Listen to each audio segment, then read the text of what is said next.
friend. We're glad you're here. Welcome back to the show. When it comes to your favorite wine colors, you're probably thinking red, white, maybe rosé. But what about orange?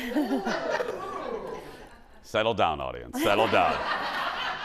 Joining us with her favorite orange wines is Leslee Miller from Amusee Wine and her fabulous store, Sip Better.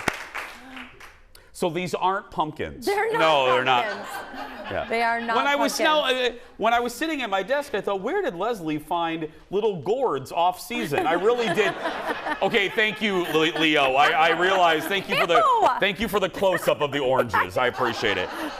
Okay, can I tell you, this surprises me because you're fancy. You're a fancy wine person. No, I'm not shishi poo poo. No, you're not shishi poo poo, but you know a lot about wine. And I would think if you add orange to wine, you're then more your rose. You know what I mean? You know, I love fruit wine, and so do you. You know what I mean? But it's not that. It's not that. It's not.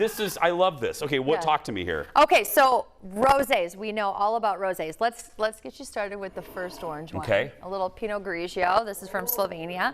So I get this question almost daily. So I thought, okay, we really should talk about this because people do think that there's oranges added to this. I mean, look at these orange crush colors, right? They're so vibrant and they're so they pop with color. So like rosé is red grape skins that sit in contact with their juice. So the longer that the grape skins sit in contact with its juice, the more pinkish color that you get from red skins. So the more, I used to call it pinkish hue. I would order a pinkish hue. Pinkish hue, a pinkish hue, okay. Now, orange wines are white wine skins that sit in contact with their juice. There's no oranges harmed in this process at all. So this isn't a Moria Rose fruit wine? No, it's not a fruit wine, no. So it is a very ancient way, actually, of making wine. The Georgians, not from the South, but, you know, over there. Georgia. And now it's time for history with Leslee Miller. Yeah. I still want to do a drunk history. Exactly. That would be so fun. Yeah. So try this next one here. Because I did like this. What was this first one that I drank? So this is Pinot Grigio. Now Pinot Grigio as a grape actually has a little pinkish, kind of brownish skin to it on the outside. Sometimes it turns bluish. When you put those skins in contact with its juice, it throws a little bit of this pinkish color.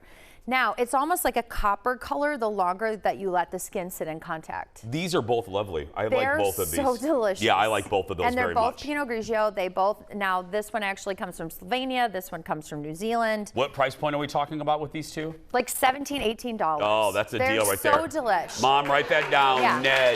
Ned. Write that down, Dar. These are extremely popular, very popular, very gulpable. Now we move into something that had its skin sit in contact with the juice for 30 days. So this might be hours over here, and this is 30 days. And I am obsessed with Union Soccer right now.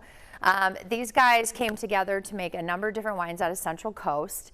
And this is a dry Riesling, but when you put the skins in contact with its juice, just like making tea, when you soak the tea leaves in contact with its hot water, you get more texture, more body.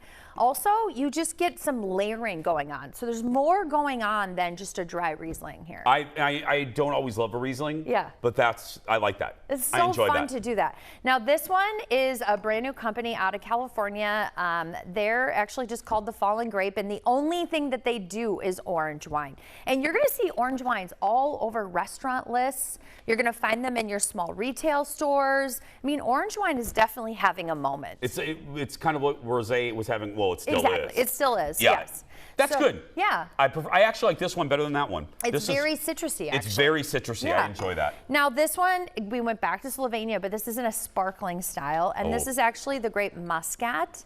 And what I love about this too is that it has kind of like this floral edge to it, but it's so yummy, isn't it? The baita. Mother likes. Yes. Mother enjoys this. Oh, I love this. This is so delicious. It's so good with a cheese board too. Okay, so this would go good What would you, generally speaking, what would you pair some of these with? All the same things that you would of the base grape that it's made with. Oh, okay. Yeah, so Pinot Grigios, you could do this with anything from like light salad cheese boards to like light fresh tacos, like in the summertime.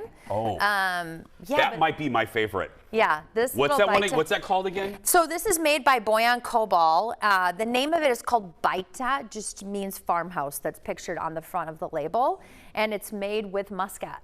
Oh, that is summer in a bottle right there. It's a great little picnic wine. What's the price point on that one? This one is about $23. Okay. Yeah, so a little more expensive, but it has that little fun grilled top to it, so you can just pop it, put it in your little picnic basket. But you know what would be fun is that's a great host. You're coming to a barbecue, a little BBQ. Yes. You throw that bad boy, you know, and give it to the host, or drink it there at the party.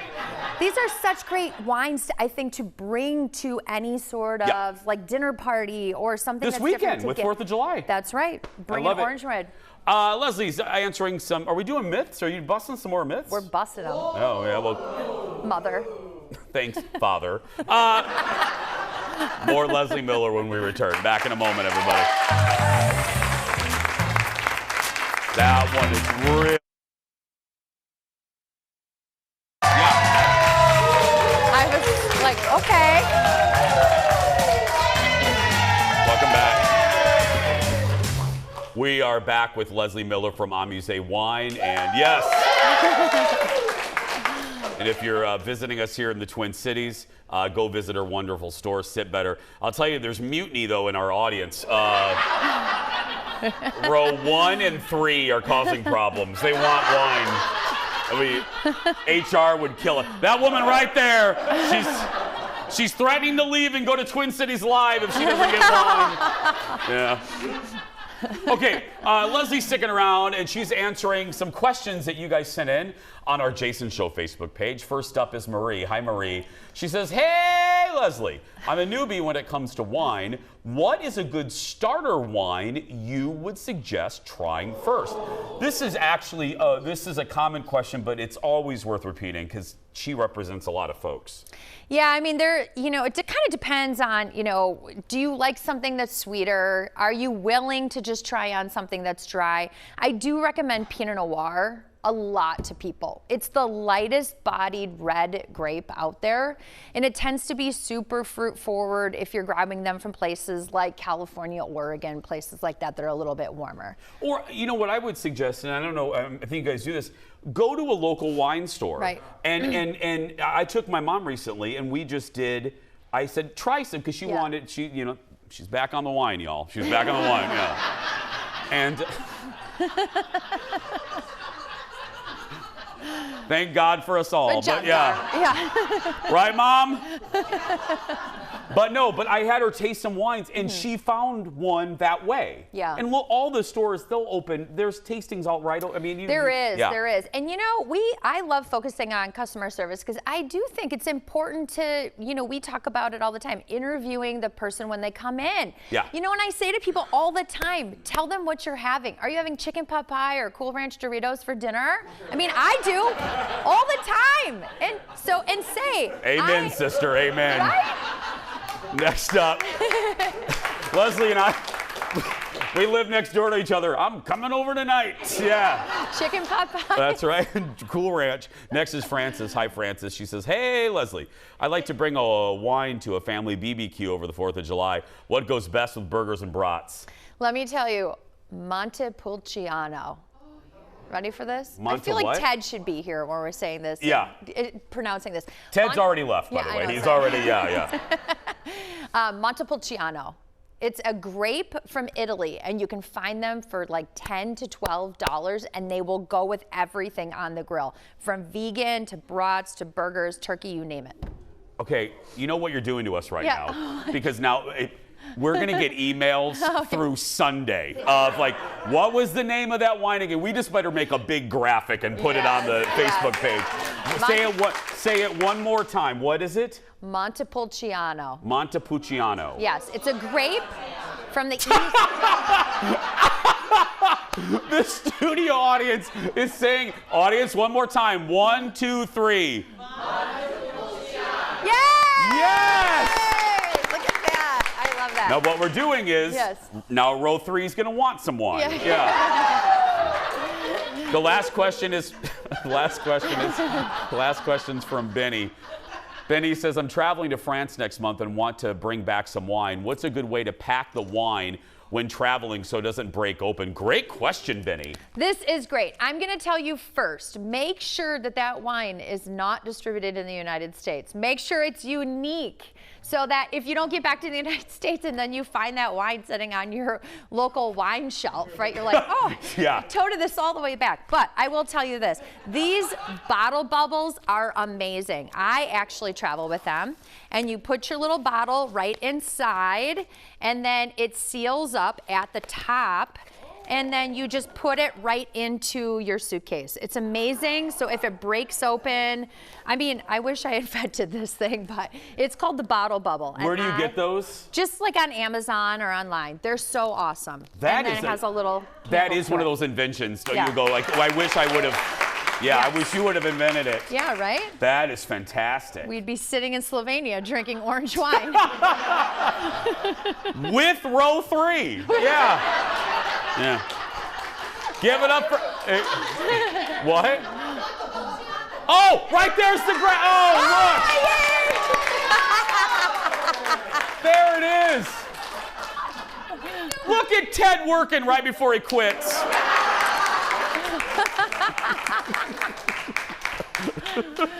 Amazing. Look at Ted going that extra mile. For more information, go to AmuseeWine.com, or if you're in the Twin Cities, check her out at her wine shop. It's fabulous. Sip Better. It's in the North Loop of our city of Minneapolis. We'll be right back. Back in a moment.